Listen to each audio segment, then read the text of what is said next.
شام کے سائے گہرے ہو رہے تھے جب ایان علی کی سیاہ چمچماتی گاڑی حویلی نما گھر کے آہنی دروازے سے اندر داخل ہوئی۔ ڈرائیور نے پھرتی سے اتر کر اگبی دروازہ کھولا اور ایان اپنے مخصوص روبدار انداز میں باہر نکلا۔ اس کی شخصیت میں ایک ایسی سرد مہری اور غصہ تھا جو اس کے ارد گرد موجود ہر شخص کو محتاط رہنے پر مجبور کر دیتا تھا۔ دن بھر کی تھکن اس کے چہرے پر نمایاں تھی، مگر اس کی کڑک دار چال میں کوئی فرق نہیں آیا تھا۔ وہ سیدھا لاؤنج کی طرف بڑھا جہاں عموماً ایک محیط خاموشی اس کا استقبال کرتی تھی۔ ایان کو شور و غل اور بے ترتیبی سے سخت چڑ تھی، لیکن آج کچھ مختلف تھا۔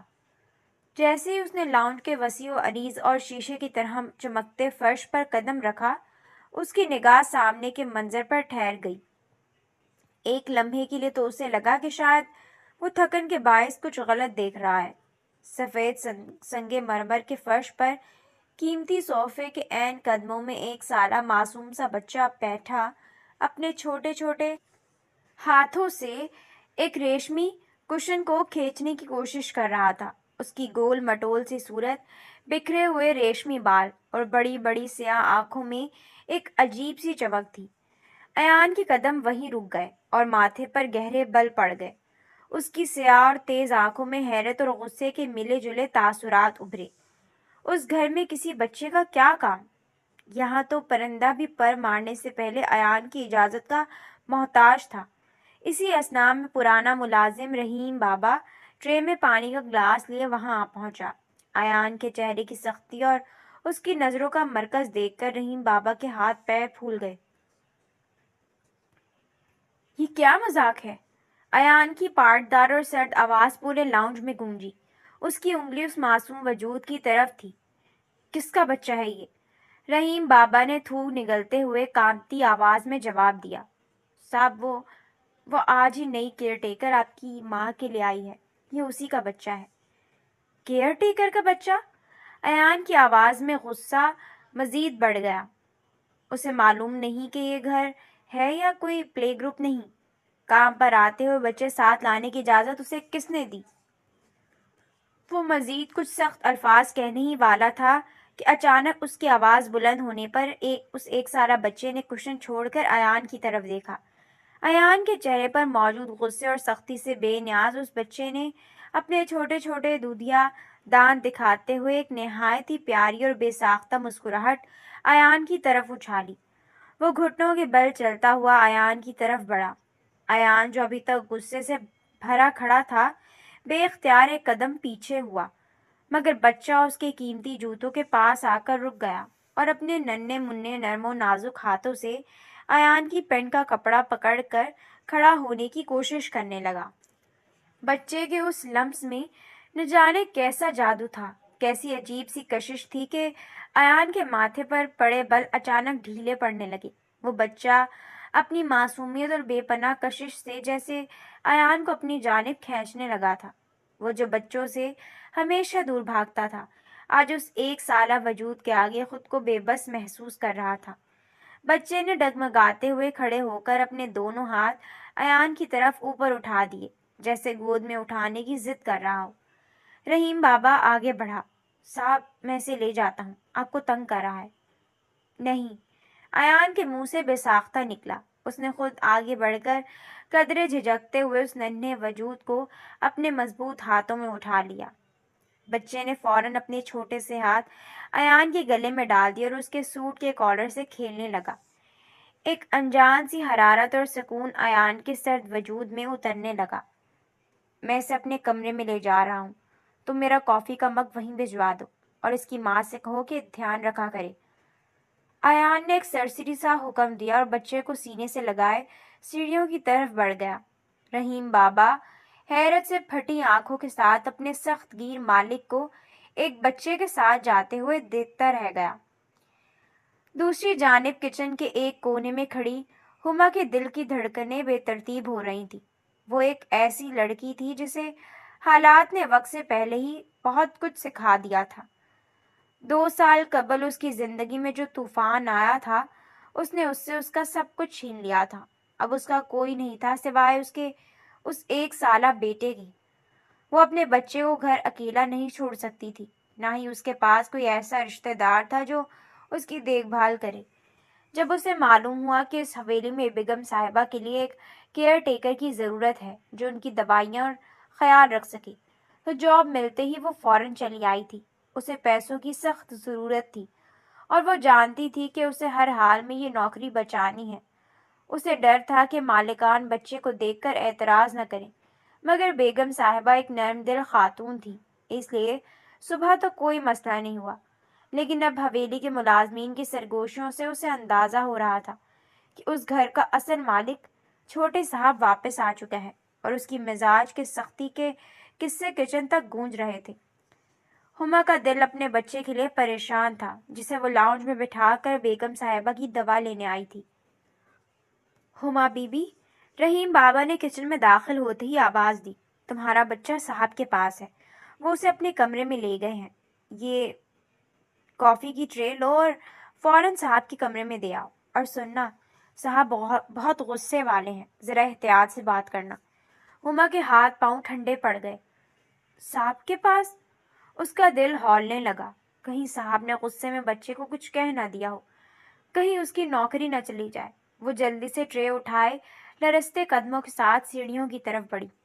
سیڑھیاں چڑھتے ہوئے اس کی سانسیں دھوکنے کی طرح چل رہی تھیں۔ اس کا دماغ مختلف خدشات کا شکار تھا۔ وہ اپنی انجان خوف کے سائے تلے پہلی منزل کے اس عالی شان راہداری میں پہنچی جہاں ایان کا کمرہ تھا۔ اس نے دروازے کے باہر رک کر ایک لمبی سانس لی، خود کو مضبوط کیا اور کانپتے ہاتھوں سے دروازے پر ہلکی سی دستک دے کر اسے اندر کی طرف دھکیل دیا۔ کمرے کے اندر کا منظر اس کے تمام تر خدشات کے بالکل برعکس تھا۔ کمرہ انتہائی پرتعیش اور سلیقے سے سجا ہوا تھا، مگر ہما کی نظر سیدھی بیڈ پر پڑی۔ اس کا 1 سالہ بیٹا بیڈ پر بیٹھا کھلکھلا کر ہنس رہا تھا، اور اس کے سامنے اس گھر کا سخت گیر روبدار مالک ایان اپنا کوٹ اتار کر شرٹ کی آستینیں موڑے بیڈ پر جھکا ہوا اس کے ساتھ ایک چھوٹی سی نرم گیند سے کھیل رہا تھا۔ ایان کے چہرے پر وہ غصہ اور سرد مہری کہیں نہیں تھی جو عموماً اس کی پہچان تھی۔ وہ بچے کی کسی بات پر خود بھی ہلکا سا مسکرا رہا تھا۔ ہما ایک لمحے کے لیے اس منظر کے سحر میں کھو سی گئی۔ اسے یقین نہیں آ رہا تھا کہ یہ وہی صاحب ہیں جن کے غصے سے سارا گھر کانپتا ہے، مگر پھر اسے اپنی حیثیت اور نوکری کا خیال آیا۔ اس نے نظریں جھکائیں اور ادب سے بولی، صاحب، آپ کی کافی۔ آواز سن کر ایان کے ہاتھ میں گیند رک گئی۔ وہ مسکراہٹ جو اس کے ہونٹوں پر بچے کے لیے آئی تھی وہیں جم گئی۔ اس نے مڑ کر دروازے کی طرف دیکھا۔ ہما کے ہاتھ میں کافی کی ٹرے تھی اور اس کی نظریں احتراماً جھکی ہوئی تھیں۔ اس نے سیاہ رنگ کا سادہ سا لباس پہن رکھا تھا، دوپٹہ سر پر ٹکایا ہوا تھا، اور چہرے پر تھکن کے باوجود ایک عجیب سی پاکیزگی اور سادگی تھی۔ ایان کی نگاہ جیسے ہی اس کے چہرے پر پڑی، اس کے جسم کا سارا خون جیسے منجمد ہو گیا۔ اس کے ہاتھ سے گیند چھوٹ کر بیڈ پر گر گئی۔ اس کی سانسیں ایک لمحے کے لیے حلق میں اٹک گئی۔ وہ آنکھیں، وہ چہرہ، وہ نقوش، یہ کوئی دھوکہ نہیں تھا، یہ حقیقت تھی۔ وہ ٹھٹک کر رہ گیا۔ اس کا دماغ سائیں سائیں کرنے لگا اور ماضی کے بند کواڑ ایک ہی جھٹکے میں کھل گئے۔ 2 سال پہلے سردیوں کی ایک ٹھٹھرتی ہوئی شام تھی۔ شہر کے سب سے مہنگے اور شاندار 5 اسٹار ہوٹل کے صدارتی سویٹ میں گہری خاموشی چھائی ہوئی تھی۔ ایان علی ایک غیر ملکی ڈیلیگیشن کے ساتھ ایک انتہائی اہم اور طویل میٹنگ کے بعد اپنے کمرے میں لوٹا تھا۔ مسلسل کئی گھنٹوں کی بحث اور بزنس ڈیلز نے اس کے دماغ کو تھکا دیا تھا۔ وہ اپنے مخصوص شاہانہ انداز میں کوٹ اتار کر صوفے پر پھینک چکا تھا اور ٹائی کی نوٹ ڈھیلی کرتے ہوئے باتھ روم کی طرف بڑھ رہا تھا تاکہ فریش ہو سکے۔ ابھی اس نے چند قدم ہی اٹھائے تھے کہ اچانک کمرے کا دروازہ زور سے کھلا۔ اس سے پہلے کہ ایان مڑ کر دیکھتا یا کچھ سمجھ پاتا، ایک وجود اسے پوری قوت سے دھکیلتا ہوا تیزی سے کمرے میں داخل ہوا اور پلک جھپکتے ہی دروازہ اندر سے لاک کر دیا۔ یہ سب کچھ اتنی تیزی اور اچانک ہوا کہ ایان، جس کے گارڈز ہمیشہ ہوٹل کے کوریڈور میں موجود ہوتے تھے، ششدر رہ گئے۔ اس نے تیزی سے مڑ کر دیکھا دروازے کے ساتھ ایک لڑکی پیٹھ لگائے کھڑی ہانپ رہی تھی۔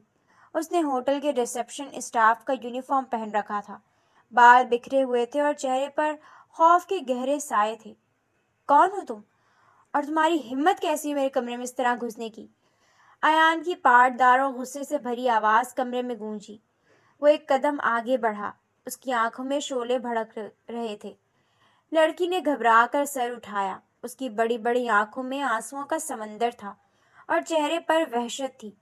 وہ فوراً ہاتھ جوڑ کر گڑ گڑائی، پلیز، خدا کے لیے، پلیز مجھے یہاں رکنے دے، میں ابھی چلی جاؤں گی، میرے پیچھے کچھ لوگ لگے ہیں، وہ مجھے مار دیں گے، پلیز۔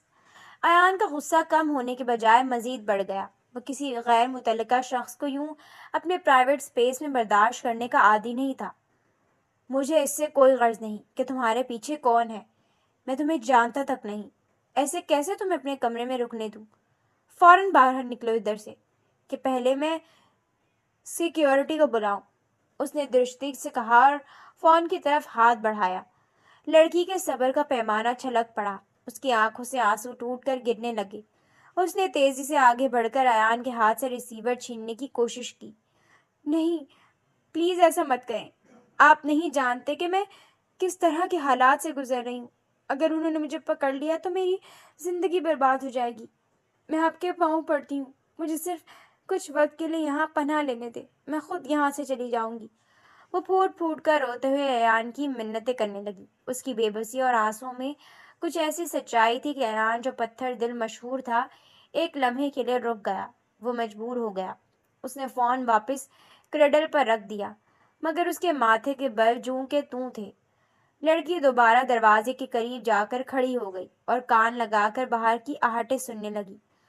وہ بار بار آئی ہول سے باہر دیکھنے کی کوشش کر رہی تھی، لیکن کوریڈور کی مدھم روشنی میں اسے کچھ خاص نظر نہیں آ رہا تھا۔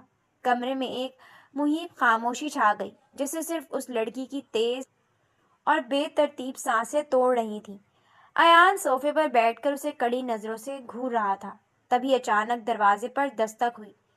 کھٹ کھٹ کھٹ۔ لڑکی کے وجود میں جیسے کرنٹ دوڑ گیا۔ وہ بری طرح سہم کر دیوار کے ساتھ لگ گئی اور خوفزدہ نظروں سے ایان کی طرف دیکھنے لگی، جیسے کہہ رہی ہو کہ دروازہ مت کھولنا۔ روم سروس، سر، باہر سے آواز آئی۔ ایان نے ایک گہری سانس لی۔ اب اس سے مزید کنٹرول نہیں ہو رہا تھا۔ اس کے صبر کا پیمانہ لبریز ہو چکا تھا۔ اس نے صوفے سے اٹھتے ہوئے لڑکی کی طرف سرد نظروں سے دیکھا اور دبی ہوئی لیکن سخت آواز میں بولا، دیکھو، مجھے بھی تھوڑی دیر میں باہر ایک اور میٹنگ کے لیے جانا ہے۔ تمہاری جو بھی کہانی ہے مجھے ابھی اور اسی وقت سناؤ، تاکہ میں کوئی فیصلہ کر سکوں اور یہاں سے جا سکوں۔ میں اس طرح تمہیں اپنے کمرے میں بند کر کے باہر نہیں جا سکتا۔ لڑکی نے بے بسی سے آنسو صاف کیے۔ اسے اندازہ ہو گیا تھا کہ اب سچ بتائے بغیر کوئی چارہ نہیں۔ اس نے کانپتی آواز میں بولنا شروع کیا، میرا نام ہما ہے، میں ایک بہت غریب اور مجبور گھرانے سے تعلق رکھتی ہوں۔ میرے ماں باپ بچپن میں ہی وفات پا گئے تھے۔ میں اپنے ماموں اور مامی کے پاس پلی بڑی ہوں۔ میں نے اپنی پڑھائی کا خرچہ خود اٹھایا اور اب اس ہوٹل کے ریسیپشن پر نوکری کرتی ہوں۔ ہما کی آواز میں ایک ایسا درد تھا جو سیدھا دل پر وار کرتا تھا۔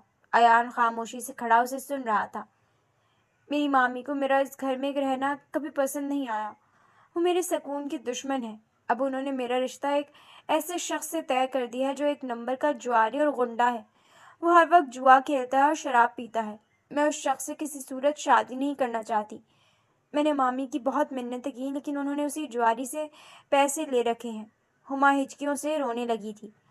مامی نے اسے بتا دیا ہے کہ میں کس ہوٹل میں کام کرتی ہوں۔ وہ شخص روز یہاں آ کر مجھے تنگ کرتا ہے، میرا راستہ روکتا ہے۔ آج بھی وہ اپنے غنڈوں کے ساتھ نیچے لابی میں موجود ہے۔ میں نے اسے دیکھ لیا تھا، اسی لیے چھپ کر اوپر آ گئی۔ اب وہ مجھے روز دھمکیاں دیتا ہے کہ اگر میں نے کل تک نکاح نامے پر سائن نہ کیے تو وہ مجھے پورے محلے میں رسوا کر دے گا، مجھ پر تہمت لگائے گا اور مجھے کسی کا منہ دکھانے کے قابل نہیں چھوڑے گا۔ ہما صوفے کے پاس فرش پر ہی بیٹھ گئی تھی۔ میں نے کئی دن چھٹیاں کی، ادھر ادھر اپنے لیے کوئی اور نوکری اور چھپنے کی جگہ ڈھونڈتی رہی، لیکن میرا کوئی ہے نہیں۔ میں بالکل اکیلی ہوں۔ مجھے نہیں معلوم میرے حالات کب بدلیں گے، کب مجھے اس عذاب سے نجات ملے گی۔ ایان جس کی زندگی ہمیشہ سے پرتعش اور مسائل سے پاک رہی تھی، اس لڑکی کی درد بھری داستان سن کر اندر تک ہل گیا۔ اس کا برف جیسا سرد دل جو کسی کے آنسوؤں سے نہیں پگھلتا تھا، آج اس لڑکی کی بے بسی کے سامنے پگھلنے لگا تھا۔ اس کے چہرے کی سختی غائب ہو چکی تھی۔ وہ کچھ دیر خاموشی سے اسے روتی ہوئی لڑکی کو دیکھتا رہا، پھر ایک لمبی سانس کھینچ کر بولا، ٹھیک ہے، اگر تم چاہو تو رات یہیں پر رک سکتی ہو، میں صبح سویرے یہاں سے چیک آؤٹ کر لوں گا، تب تک تم محفوظ ہو، تم اس صوفے پر سو جانا۔ ہما نے حیرت اور احسان مندی سے ایان کی طرف دیکھا۔ آپ کا بہت شکریہ صاحب، میں زندگی بھر آپ کا یہ احسان نہیں بھولوں گی۔ وہ دروازے کے پاس سے ہٹ کر صوفے کے کونے پر سمٹ کر بیٹھ گئی تھی۔ سچ تو یہ تھا کہ اس کا ابھی ریسپشن پر کافی کام باقی تھا۔ ڈیوٹی ختم ہونے میں 2 گھنٹے رہتے تھے، لیکن وہ نیچے جانے کا رسک کسی صورت نہیں لے سکتی تھی۔ اس کی جان اور عزت دونوں داؤ پر لگی تھی۔ ایان نے اپنا لیپ ٹاپ آن کیا اور بیڈ پر بیٹھ کر اپنا کام کرنے لگا۔ کمرے میں ایک بار پھر خاموشی چھا گئی تھی۔ رات کا نہ جانے کون سا پہر تھا جب اچانک موسم نے کروٹ لی۔ تیز ہوائیں چلنے لگیں اور کمرے کی بڑی کھڑکیوں کے شیشے بجنے لگے۔ آسمان پر بادلوں نے ڈیرے ڈال لیے اور پھر اچانک بادل پوری شدت سے گرجے۔ یہ گرج اتنی زوردار اور اچانک تھی کہ صوفے پر اونگتی ہوئی ہما بری طرح ڈر گئی۔ اس کے منہ سے ایک بے ساختہ چیخ نکل گئی۔ آہ! وہ خوف کے مارے اپنی جگہ سے اچھلی اور کانپنے لگی۔ ایان جو فائلیں پڑھ رہا تھا اس کی چیخ سن کر فوراً بیڈ سے اترا اور تیزی سے اس کی طرف لپکا۔ اس نے آگے بڑھ کر ہما کو گرنے سے بچانے کے لیے اس کے بازو تھام لیے اور دوسری طرف اس کی چیخ کو دبانے کے لیے اپنا ایک ہاتھ اس کے منہ پر رکھ دیا۔ شش! خاموش! ڈرو مت، صرف بادل گرجے ہیں۔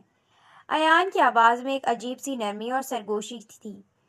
ہما کی سانسیں بے ترتیب تھیں اور اس کا دل اتنی زور سے دھڑک رہا تھا کہ ایان کو اپنے سینے میں محسوس ہو رہا تھا۔ وہ ڈر کے مارے ایان کے سینے سے لگی ہوئی تھی۔ کمرے کی مدھم روشنی میں جب ایان کی نظر ہما کی سیاہ، خوفزدہ اور آنسوؤں سے بھری آنکھوں سے ٹکرائی تو جیسے وقت تھم گیا۔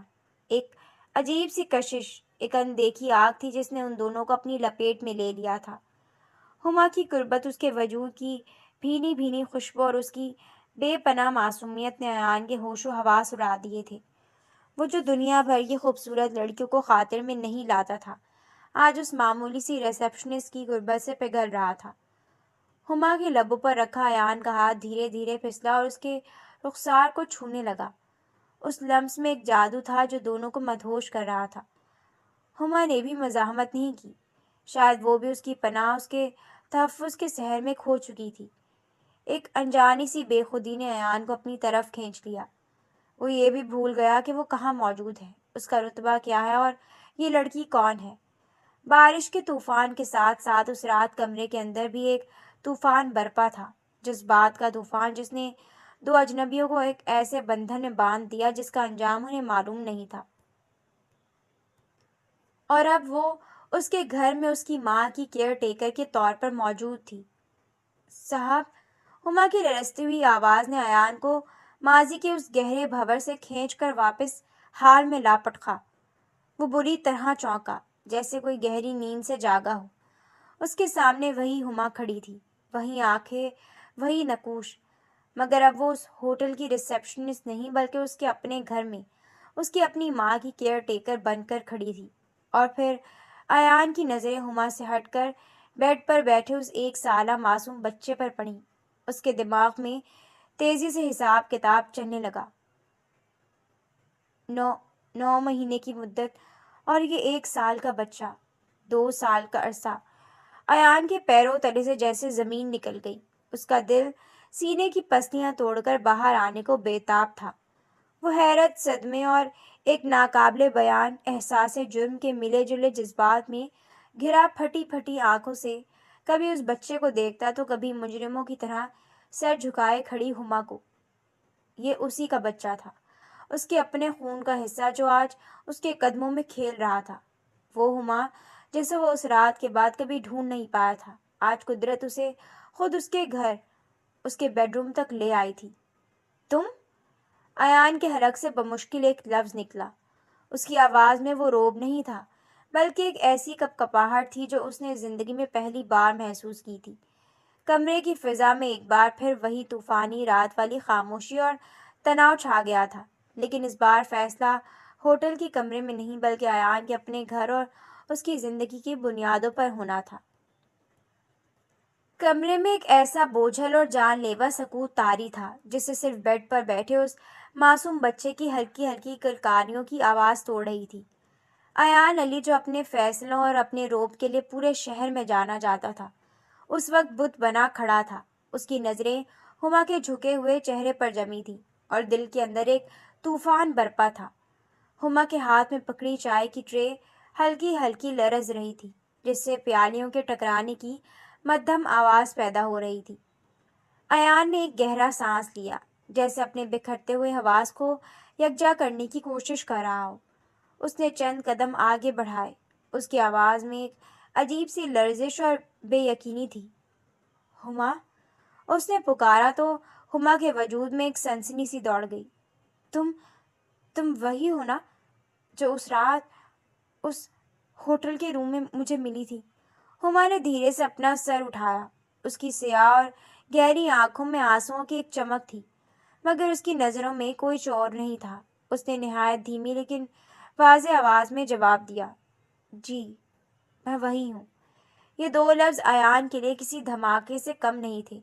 اس کا آخری شک بھی یقین میں بدل گیا تھا۔ وہ بے ساختہ لڑکھڑاتے قدموں سے مزید آگے بڑھا اور بیڈ کے قریب جا کر رکا، جہاں وہ ایک سالہ بچہ اپنی بڑی بڑی معصوم آنکھوں سے ان دونوں کو دیکھ رہا تھا۔ ایان کا ہاتھ کانپتے ہوئے اٹھا اور اس نے بچے کے نرم گال کو چھوا۔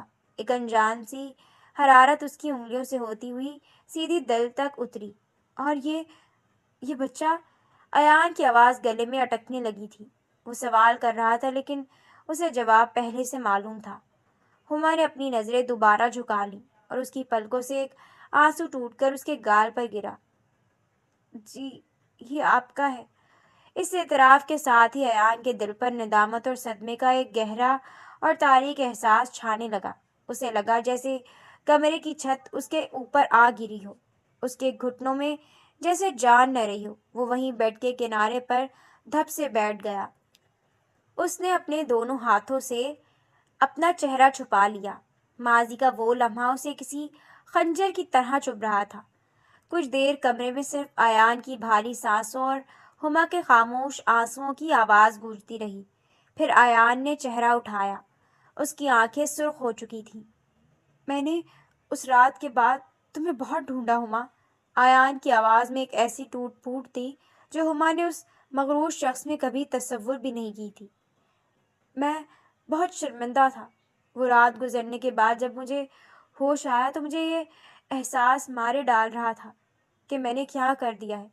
میں نے ایک مجبور، روتی ہوئی اور بے بس لڑکی کی بے بسی کا فائدہ اٹھایا۔ میں تمہیں ہوٹل میں، اس کے آس پاس ہر جگہ ڈھونڈتا رہا، لیکن تمہارے بارے میں کہیں سے کچھ پتہ نہیں چلا۔ ہوٹل والوں نے بتایا کہ تم اس رات کے بعد سے ڈیوٹی پر ہی نہیں آئی۔ تم کہاں چلی گئی تھی ہما؟ ہما نے چائے کی ٹرے سائڈ ٹیبل پر رکھی اور اپنے آنسو صاف کیے۔ اس کی آواز میں اب ایک عجیب سا ٹھہراؤ اور کرب تھا۔ جب میں اس طوفانی رات کے بعد اگلی صبح واپس اپنے گھر گئی تو میری مامی نے گھر میں ایک طوفان کھڑا کیا ہوا تھا۔ میں نے انہیں سچ بتانے کی کوشش کی لیکن انہوں نے میری ایک نہ سنی۔ وہ بار بار میرے بارے میں غلیظ اور غلط باتیں کر رہی تھی۔ چونکہ میں رات بھر غائب رہی تھی، اس لیے محلے میں بھی یہ بات آگ کی طرح پھیل گئی تھی کہ میرا کسی کے ساتھ چکر ہے اور میں نے رات اسی کے ساتھ گزاری ہے۔ ہما بولتے ہوئے رک گئی، جیسے ان تلخ یادوں کا زہر دوبارہ اس کی رگوں میں اتر رہا ہو۔ ایان بے بسی اور تکلیف سے اسے سن رہا تھا۔ مامی کو تو جیسے ایک بہانہ مل گیا تھا۔ انہوں نے مجھے بالوں سے پکڑ کر گھر سے نکال دیا۔ میرے پاس نہ سر چھپانے کی جگہ تھی، نہ جیب میں پیسے تھے۔ میں کئی دن سڑکوں پر در بدر کی ٹھوکریں کھاتی رہی۔ پھر ایک بھلے مانس نے مجھے ایک NGO کے شیلٹر ہوم کا راستہ دکھا دیا۔ میں نے وہاں پناہ لی اور وہیں رہنے لگی۔ ہما نے اپنے بیٹے کی طرف دیکھا جو اب تکیے سے کھیل رہا تھا۔ اس کی آنکھوں میں ممتا کی ایک انوکھی چمک ابھری۔ جب مجھے معلوم ہوا کہ میں ماں بننے والی ہوں تو پہلے تو میں بہت گھبرائی، لیکن جب میرا یہ بیٹا پیدا ہوا اور میں نے اسے پہلی بار اپنے سینے سے لگایا تو میں نے سوچ لیا تھا کہ میں اب کمزور نہیں پڑوں گی۔ مجھے اپنے بچے کو اس طرح یتیم خانے اور شیلٹر ہوم کی محتاجی میں بڑا نہیں کرنا۔ میں اپنے بچے کو ایک اچھی، باوقار اور خودداری بھری زندگی دوں گی، وہ زندگی جو میں نے خود کبھی نہیں جی۔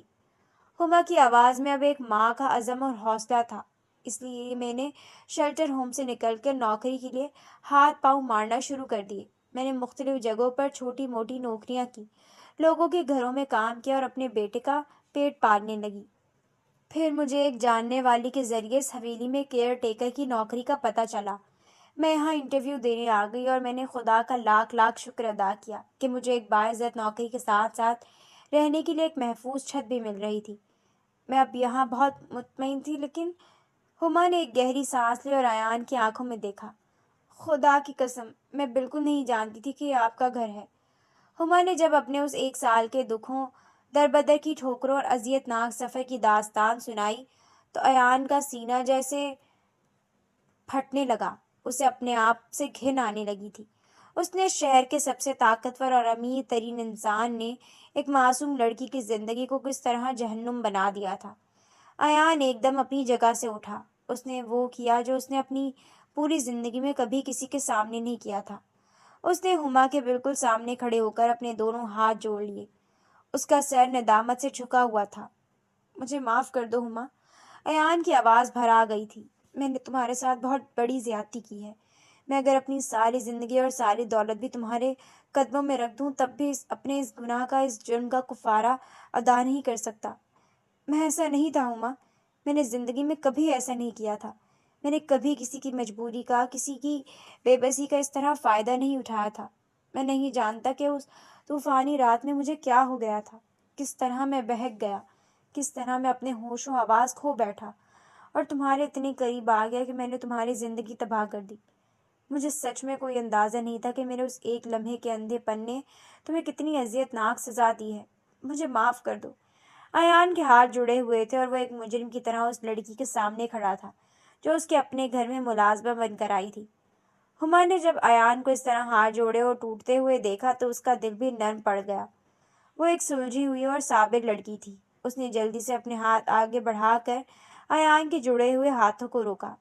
نہیں صاحب، پلیز ایسا مت کریں، آپ کو ہاتھ جوڑنے کی ضرورت نہیں، ہما نے نرمی لیکن پختگی سے کہا۔ اس رات جو کچھ ہوا وہ صرف آپ کا گناہ نہیں تھا، اس میں میرا بھی اتنا ہی قصور تھا۔ جب آپ بہکے تھے تو میں نے بھی تو کوئی مزاحمت نہیں کی تھی، میں نے بھی آپ کو نہیں روکا تھا۔ میں خوفزدہ ضرور تھی مگر میں نے بھی کچھ نہیں کہا۔ شاید تقدیر نے ہماری قسمت میں وہ گناہ، وہ لغزش لکھ دی تھی۔ ہم دونوں ہی اس رات کے طوفان اور حالات کے آگے ہار گئے تھے۔ ہما بیڈ کی طرف مڑی اور اپنے بیٹے کو پیار سے گود میں اٹھا لیا۔ بچے نے فوراً اپنی ماں کی گردن میں باہیں ڈال لیں۔ ہما کے چہرے پر ایک نہایت پرسکون اور خوبصورت مسکراہٹ ابھری۔ لیکن صاحب، ہما نے ایان کی طرف دیکھتے ہوئے کہا، اس گناہ کا، اس لغزش کا ثمر کتنا خوبصورت ملا ہے۔ خدا نے میرے تمام دکھوں کے بدلے مجھے ایک بہت خوبصورت، معصوم اور پیارے سے بیٹے سے نوازا ہے۔ اس نے میری تنہائی دور کر دی ہے اور میری زندگی کو ایک مقصد دے دیا ہے۔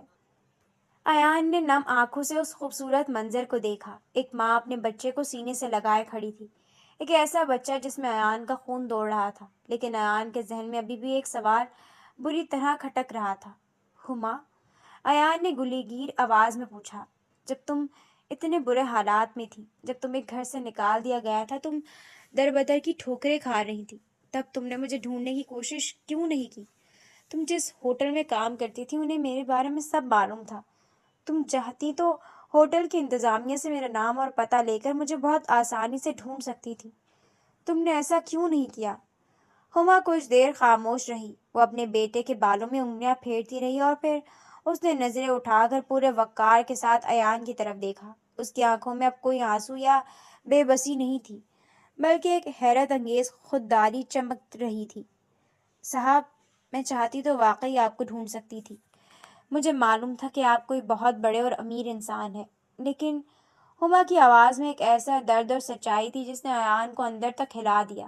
مجھے لگا کہ شاید آپ مجھے اور اپنے اس بچے کو اپنانا نہیں چاہیں گے، کیونکہ آپ کے لیے اور میرے لیے بھی، ہم تو ایک دوسرے کی زندگی میں صرف ایک لمحے کی بھول تھے، ایک طوفانی رات کی غلطی تھے۔ مجھے اس بات کا شدید خوف تھا کہ اگر میں آپ کے پاس آئی اور آپ نے مجھے پہچاننے سے انکار کر دیا یا اس بچے کو اپنانے سے منع کر دیا تو میں وہ دکھ برداشت نہیں کر پاؤں گی۔ میری مامی نے تو مجھ پر تہمت لگائی ہی تھی، مجھے ڈر تھا کہ آپ بھی مجھ پر کوئی الزام نہ لگا دیں۔ ہما نے اپنے بچے کو مزید مضبوطی سے سینے سے لگایا۔ میں غریب ضرور ہوں، لاوارث ضرور ہوں، مگر میرے پاس میری عزت نفس اور میری خودداری کے سوا کچھ بچا ہی نہیں تھا۔ اسی لیے میں نے فیصلہ کیا کہ میں بھوکی مر جاؤں گی، ٹھوکریں کھا لوں گی، لیکن آپ کے پاس آ کر اپنی خودداری اور عزت نفس کا سودا نہیں کروں گی۔ میں نے اپنے بچے کو اپنی محنت کی روٹی کھلانا پسند کیا، بجائے اس کے کہ میں کسی کی منتیں کرتی جو شاید ہمیں بوجھ سمجھتا۔ ہما کی یہ باتیں ایان کے دل پر نشتر کی طرح لگ رہی تھی۔ اس لڑکی کی خودداری نے ایان کے غرور اور اس کی دولت کو اس کے قدموں میں لا کر ڈھیر کر دیا تھا۔ وہ ایک پرتعیش حویلی کا مالک تھا، لیکن اس وقت وہ خود کو دنیا کا سب سے غریب اور کورا انسان محسوس کر رہا تھا، اور اس کے سامنے کھڑی ایک معمولی سی کیئر ٹیکر اپنے کردار اور خودداری کی وجہ سے ایک ملکہ لگ رہی تھی۔ کمرے کی فضا میں ایک بار پھر خاموشی سی چھا گئی تھی، مگر یہ خاموشی اب ماضی کے بوجھ سے نہیں بلکہ مستقبل کے ان دیکھے فیصلوں کے بوجھ سے بھاری تھی۔ ایان جو اب تک اپنی ندامت کے بوجھ تلے دبا ہوا تھا، ہما کی خودداری اور اس کے صابرانہ لہجے کو سن کر ایک عزم نو سے بھر گیا۔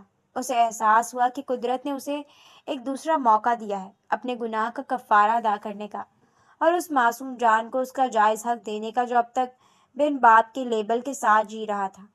ایان نے نم آنکھوں کے ساتھ ہما کی طرف دیکھا۔ اس کے لہجے میں اب وہ پرانی سرد مہری نہیں بلکہ ایک پختہ ارادہ تھا۔ تمہاری خودداری نے آج مجھے میری اوقات دکھا دی ہے ہما، ایان نے دھیمی لیکن پر اثر آواز میں کہا۔ تم نے اکیلے اس طوفان کا مقابلہ کیا، در بدر کی ٹھوکریں کھائیں، لیکن اپنا سر نہیں جھکایا۔ مگر اب بس، اب بہت ہو چکا۔ میں تمہیں اور اس بچے کو اب مزید ایک پل کے لیے بھی کہیں نہیں جانے دوں گا۔ ہما نے حیرت سے ایان کی طرف دیکھا۔ اس کی آنکھوں میں ابھی بھی خدشات کے سائے تھے۔ صاحب، آپ یہ کیا کہہ رہے ہیں؟ میں یہاں صرف ایک ملازمہ ہوں، بیگم صاحبہ کی کیئر ٹیکر۔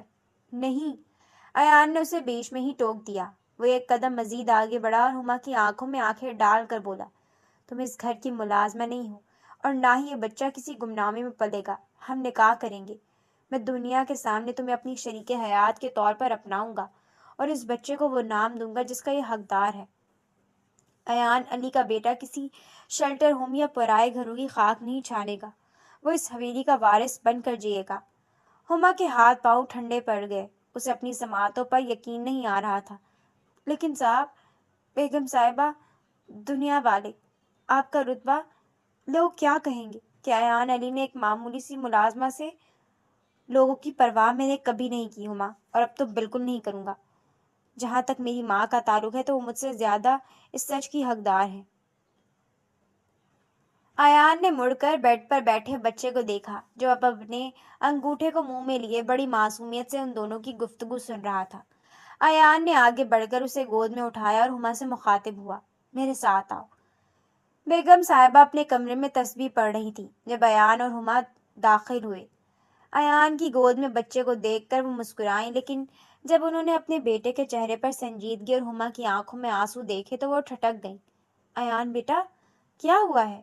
اور تم اس بچے کو کیوں اٹھائے ہوئے ہو؟ انہوں نے فکر مندی سے پوچھا۔ ایان اپنی ماں کے قدموں میں فرش پر بیٹھ گیا۔ بچے کو اب بھی سینے سے لگائے ہوئے تھا۔ اس نے ایک لمبی سانس لی اور اس رات سے لے کر آج تک کا سارا سچ، اپنی لغزش، ہما کی بے بسی اور اس بچے کی حقیقت ایک ایک کر کے بیان کر دی۔ اس نے کچھ نہیں چھپایا، نہ اپنا گناہ اور نہ ہما کی پاک دامنی۔ بیگم صاحبہ کے ہاتھ سے تسبیح گر گئی۔ ان کا چہرہ حیرت اور صدمے سے سفید پڑ گیا۔ وہ کبھی ایان کو دیکھتی تو کبھی ہما کو، جو سر جھکائے دیوار کے ساتھ لگی خاموش آنسو بہا رہی تھی۔ کمرے میں ایک مہیب خاموشی چھا گئی تھی۔ تو یہ بچہ، بیگم صاحبہ کی آواز لرز رہی تھی۔ جی اماں جان، یہ آپ کا پوتا ہے، میرا خون، ایان نے بھرائی ہوئی آواز میں کہا۔ میں نے بہت بڑی غلطی کی تھی، لیکن ہما نے اس غلطی کو تنہا پالا ہے۔ میں اس کا مجرم ہوں، اور اب میں اس گناہ کو بوجھ لے کر مزید نہیں جی سکتا۔ میں ہما سے نکاح کرنا چاہتا ہوں۔ بیگم صاحبہ چند لمحے خاموش رہیں، پھر وہ دھیرے سے اپنی جگہ سے اٹھی اور ایان کے قریب آئیں۔ ایان کو لگا شاید وہ غصہ کریں گی، شاید ہما کو گھر سے نکال دیں گی، لیکن ان کے عمل نے سب کو حیران کر دیا۔ انہوں نے کانپتے ہاتھوں سے ایان کی گود سے اس بچے کو لے لیا۔ بچے نے بیگم صاحبہ کو دیکھا اور اپنی مخصوص معصوم مسکراہٹ کے ساتھ ان کے دوپٹے کو پکڑ لیا۔ بیگم صاحبہ کی آنکھوں سے آنسوؤں کا بندھن ٹوٹ گیا۔ انہوں نے بچے کو زور سے اپنے سینے سے لگا لیا اور اس کے ماتھے پر بے شمار پیار دیا۔ میرا بچہ، میرا پوتا، وہ ہچکیاں لے کر رونے لگی۔ کتنا ظلم ہوا تم پر، کتنی تکلیف اٹھائی تم نے میری جان۔ انہوں نے دھیرے سے ہما کا ہاتھ پکڑا اور اسے اپنے قریب کھینچا۔ ہما بیٹی، مجھے معاف کر دینا۔ میرے بیٹے نے تمہارے ساتھ جو کیا اس کے لیے میں شرمندہ ہوں۔ تم نے تو اس گھر کی لاج رکھی، میرے پوتے کو حالات کے رحم و کرم پر نہیں چھوڑا۔ تم ملازمہ نہیں، تم تو اس گھر کی عزت ہو۔ ہما بیگم صاحبہ کے کندھے سے لگ کر پھوٹ پھوٹ کر رو دی، جیسے برسوں کا بوجھ اس کے دل سے اتر گیا ہو۔ ایان نے سکون کا ایک طویل سانس لیا۔ اس نے دیکھا کہ کس طرح اس کی ماں اپنے پوتے کو سینے سے لگائے اسے چوم رہی تھی اور بچہ ان کی گود میں محفوظ محسوس کر رہا تھا۔ ایان اور ہما کی نظریں ایک دوسرے سے ٹکرائیں۔ اس بار ان نظروں میں نہ خوف تھا نہ دامت، بلکہ ایک انجانی سی محبت اور تحفظ کا احساس تھا۔ ایان نے مسکرا کر ہما کی طرف دیکھا اور ہما نے پہلی بار اس کے چہرے پر وہ سکون دیکھا جو صرف سچائی کے اعتراف کے بعد ملتا ہے۔ حویلی کے وہ اداس فضا اب ایک نئی امید سی بھر گئی تھی۔ وہ بچہ جو اب ایک بھول سمجھا گیا تھا، آج اس پورے خاندان کو ایک کرنے کا ذریعہ بن گیا تھا۔ شام کی ڈھلتی ہوئی روشنی کھڑکیوں سے اندر آ رہی تھی، جیسے اس نئے رشتے اور نئے آغاز پر اپنی مہر ثبت کر رہی ہو۔ حویلی کے در و دیوار آج ایک عجیب سی روشنی میں نہائے ہوئے تھے۔ وہ گھر جو کبھی خاموشی اور سرد مہری کا مسکن تھا، آج پھولوں کی بھینی بھینی خوشبو اور خوشیوں سے مہک رہا تھا۔ ایان اور ہما کا نکاح نہایت سادگی مگر وقار کے ساتھ پڑھایا جا چکا تھا۔ بیگم صاحبہ نے خود ہما کو سرخ رنگ کے خوبصورت جوڑے میں تیار کیا تھا، جس میں وہ کسی شہزادی سے کم نہیں لگ رہی تھی۔ اس کے چہرے کی وہ پرانی زردی اور خوف اب ایک حیا آمیز سرخی میں بدل چکا تھا۔ چہرے پر اطمینان کی جھلک واضح تھی۔ رات کا پچھلا پہر تھا جب ایان کمرے میں داخل ہوا۔ کمرہ گلاب کی پتیوں اور موم بتیوں کی دھیمی روشنی سے سجا ہوا تھا۔ ہما بیٹھ کے ایک کونے پر بیٹھی تھی، اس کا سر جھکا ہوا تھا اور ہاتھ اپنی گود میں سمٹے ہوئے تھے۔ وہ بچہ جو ان دونوں کی زندگیوں کو ملانے کا ذریعہ بنا تھا، برابر کے کمرے میں بیگم صاحبہ کی آغوش میں گہری نیند سو رہا تھا۔ ایان نے آہستہ سے دروازہ بند کیا اور قدم بڑھاتے ہوئے ہما کے قریب آ کر رک گیا۔ ہما کی دھڑکنیں تیز ہو گئیں، اسے اپنی سانسیں حلق میں اٹکتی محسوس ہو رہی تھی۔ ہما، ایان کی آواز میں ایک ایسی مٹھاس اور نرمی تھی جو اس نے پہلے کبھی نہیں سنی تھی۔ ہما نے خاموشی سے سر اٹھایا مگر اس کی نظریں ایان کے چہرے پر ٹکنے سے کترا رہی تھیں۔ ایان نے دھیرے سے اس کے سامنے صوفے پر بیٹھتے ہوئے اس کا ہاتھ اپنے مضبوط ہاتھوں میں لے لیا۔ آج تم بہت خوبصورت لگ رہی ہو، ایان نے سرگوشی کی، لیکن اس خوبصورتی سے کہیں زیادہ مجھے تمہاری وہ ہمت اور سچائی عزیز ہے جس نے مجھے ایک بہتر انسان بنا دیا ہے۔ ہما کی آنکھوں میں نمی تیرنے لگی۔ وہ دھیمی آواز میں بولی، صاحب، مجھے ابھی بھی یہ سب ایک خواب لگتا ہے۔ میں نے کبھی سوچا بھی نہیں تھا کہ میری زندگی کی وہ سیاہ رات جس نے مجھے جیتے جی مار دیا تھا، کبھی اتنی روشن صبح میں بدل جائے گی۔ ایان نے اس کے ہاتھ پر گرفت مضبوط کی اور نفی میں سر ہلایا۔ پہلی بات تو یہ ہما کہ اب مجھے صاحب کہنا چھوڑ دو۔ میں تمہارا شوہر ہوں، تمہارا شریک حیات ہوں، مجھے ایان کہہ کر پکارو۔ اور دوسری بات، وہ رات اب ماضی کا ایک قصہ ہے جسے ہم نے بھلا دیا ہے۔ آج تمہاری اور میرے بیٹے کی ہر ذمہ داری میری ہے۔ میں نے تمہیں بہت دکھ دیے ہیں، تمہاری خودداری کو آزمایا ہے، لیکن اب میں اپنی ساری زندگی تمہارے ان آنسوؤں کا قرض اتارنے میں گزار دوں گا۔ ہما نے اپنی بھیگی ہوئی پلکیں اٹھا کر ایان کی آنکھوں میں دیکھا۔ اسے وہاں وہ پرانا غرور نہیں بلکہ بے پناہ محبت اور احترام نظر آیا۔ آپ کو معلوم ہے، ہما نے مسکراتے ہوئے کہا، میں جب اس حویلی میں آئی تھی تو میں آپ سے بہت ڈرتی تھی۔ مجھے لگتا تھا کہ آپ ایک سنگ دل انسان ہیں، لیکن جب میں نے آپ کو پہلی بار اپنے بیٹے کے ساتھ کھیلتے ہوئے دیکھا تو میرا وہ سارا ڈر ختم ہو گیا۔ مجھے لگا کہ اس سخت چہرے کے پیچھے ایک بہت نرم دل باپ چھپا ہوا ہے۔ ایان کھل کر مسکرایا۔ وہ بچہ ہے ہی اتنا پیارا کہ اس کے سامنے میرے سارا غصہ پگھل گیا۔ سچ تو یہ ہے ہما کہ اس نے مجھے باپ بننے سے پہلے ایک انسان بننا سکھایا۔ میں نے اپنی دولت اور طاقت کے نشے میں زندگی کی اصل حقیقتوں کو بھلا دیا تھا، لیکن تم دونوں نے مجھے جینا سکھایا۔ وہ اٹھ کر ہما کے برابر بیڈ پر بیٹھ گیا۔ اس نے ہما کے چہرے سے زلفوں کی ایک لٹ ہٹائی اور اس کے ماتھے پر پیار بھرے لمس کے ساتھ اپنا عہد دہرایا۔ آج اس پہلی رات میں تم سے ایک وعدہ کرنا چاہتا ہوں۔ میں تمہیں وہ سارا سکون اور خوشیاں دوں گا جن کی تم حقدار ہو۔ میں کبھی تمہاری آنکھوں میں آنسو نہیں آنے دوں گا سوائے خوشی کے۔ ہم مل کر اپنے بیٹے کی ایسی پرورش کریں گے کہ اسے کبھی اپنی پہچان پر شرمندگی نہ ہو، بلکہ وہ فخر سے کہہ سکے کہ وہ ایان علی کا بیٹا ہے۔ ہما نے اپنا سر ایان کے کندھے سے ٹکا دیا۔ ایک سکون، ایک تحفظ کا احساس اس کے پورے وجود میں سرایت کر گیا۔ وہ جو برسوں سے تنہا طوفانوں کا مقابلہ کر رہی تھی، آج اسے ایک ایسی پناہ گاہ مل گئی تھی جہاں اسے اب کسی مامی یا کسی جواری کا خوف نہیں تھا۔ میں بھی آپ سے ایک وعدہ کرتی ہوں، ہما نے مدھم لہجے میں کہا۔ میں اس گھر کو اپنی محبت سے بھر دوں گی۔ میں بیگم صاحبہ کی بیٹی بن کر رہوں گی اور آپ کے ہر دکھ سکھ میں آپ کے شانہ بشانہ کھڑی رہوں گی۔ شکریہ ایان، مجھے اور میرے بچے کو اپنانے کے لیے۔ ایان نے اسے بازوؤں کے حصار میں لے لیا۔ شکریہ تو مجھے کہنا چاہیے ہما کہ تم نے مجھے معاف کر دیا اور مجھے ایک مکمل خاندان کی خوشی دی۔ اسی خوشی میں یہ چھوٹا سا تحفہ میں تمہارے لیے لے کر آیا تھا۔ مجھے امید ہے کہ تمہیں بہت پسند آئے گا۔ ایان نے یہ کہتے ہوئے مخملی ڈبے سے چھوٹی سی چین نکالی جس میں ایان اور ہما کے ناموں کے پہلے حروف اے اور ایچ لکھے ہوئے تھے۔ یہ تحفہ پا کر ہما بہت خوش ہوئی اور کہنے لگی، یہ بہت خوبصورت ہے۔ آپ نے میرے لیے لیا ہے تو؟ ایان نے آہستہ سے ہاں میں سر ہلایا اور بولا، ہاں یہ تمہارے لیے ہے، تاکہ تمہیں ہمیشہ یاد رہے کہ تم میری محبت ہو۔ یہ کہتے ہوئے ایان نے وہ چین ہما کے گلے میں ڈال دی۔ اس کی انگلیوں کا لمس جب ہما کی گردن سے ٹکرایا تو اس کے پورے وجود میں ایک کرنٹ سا دوڑ گیا۔ باہر آسمان پر چاند اپنی پوری آب و تاب سے چمک رہا تھا اور ٹھنڈی ہوائیں حویلی کے درختوں سے ٹکرا کر ایک مدھم موسیقی پیدا کر رہی تھی۔ کمرے میں موجود وہ دو